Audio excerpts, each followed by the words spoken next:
The professional way that characterizes everything we do. They took care of the colors of our great nation, and they did it crisply, and they did it on time. Today, at bases and Marine posts across the entire planet, at expeditionary fighting bases in Afghanistan, at the 140 embassies and consulates guarded by United States Marines, aboard amphibious ships, Marines are taking care of those colors in the exact same way. Now today, it's a great day. We got the chairs set up. We have you great folks here. We've got the Miramar Band. But it's important, Sergeant Major in Overwatch, but it's important that I point out to you that tomorrow, when there's probably not going to be anybody watching, those same Marines are going to be out there taking care of those colors in the exact same professional way, in the steady, professional way that Marines do business. Those Marines who took care of the colors, the Marines arrayed behind me, and many others like them, are worthy successors to our history, to our legacy, and to our traditions. All the Marines that you see here today wear the same Eagle, Globe, and Anchor on their pocket as Marines who participated in the most famous flag raising in American history, which occurred almost 70 years today. And of course, I speak of the raising of the colors atop Mount Suribachi on Iwo Jima in 1945.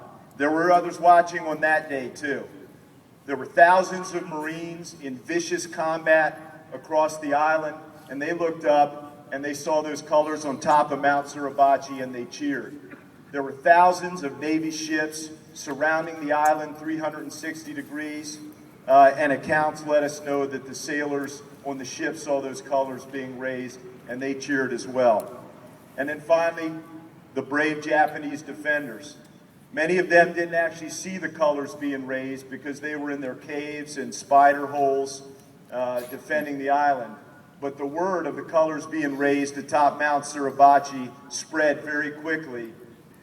And those few survivors tell us that it sent a message to each of them of inevitable American victory. It also let them know the nature of the American fighting man that they were scrapping with, United States Marines.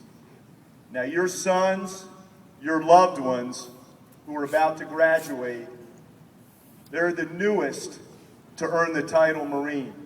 But make no mistake about the fact that they are every bit as worthy and every bit as much United States Marines as any of the legendary heroes of our past. They're forged from the same steel, and they are absolutely worthy successors to the title Marine. Let me open up the aperture just a little bit and talk about the young men and women that we're recruiting into the Marine Corps nowadays. Here at Marine Corps Recruit Depot San Diego, we train male Marines. But everything that I'll mention applies also to our great female Marines who we're very proud of, who were trained down at Marine Corps Recruit Depot, Paris Island, working around the plains here. But the young men and women who are being recruited today, 99.9% of them are high school graduates. Almost every single one of them come from the highest mental category. And we also, because of the success we're having on recruiting, are pulling in young men and women of fantastic moral fiber. But I need to say even more. On top of the fact that only 1% of all Americans ever serve their country in uniform, the young men and women who join the Marine Corps today, they joined knowing that our country is at war.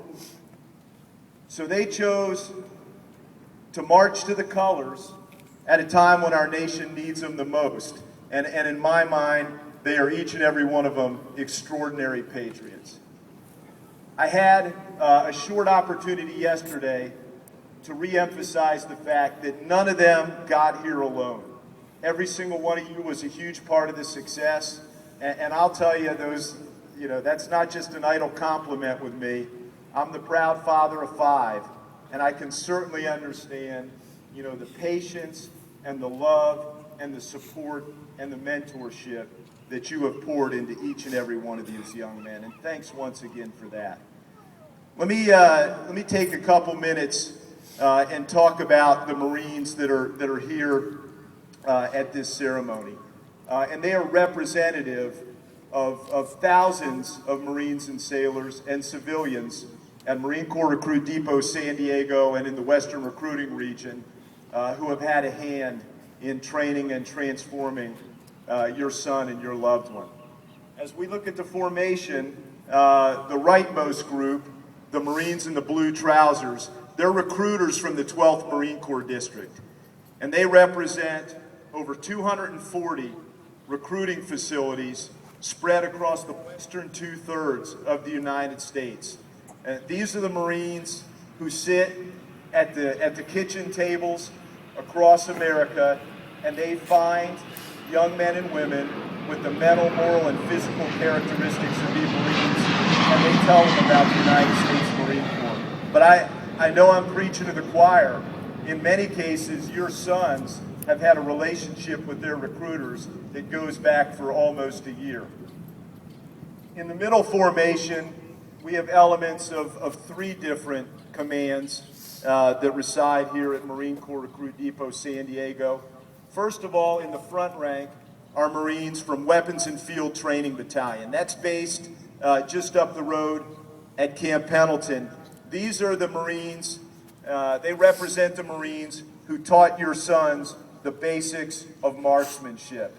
We are very proud of the fact that every Marine is first and foremost a rifleman, and what they do is extraordinarily important. You can't help but notice the Marines in the second rank wearing the world-famous campaign cover.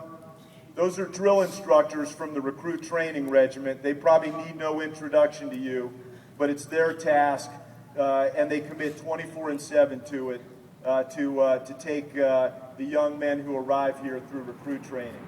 I certainly don't want to forget the sailor back there dressed in the white uniform. We are very proud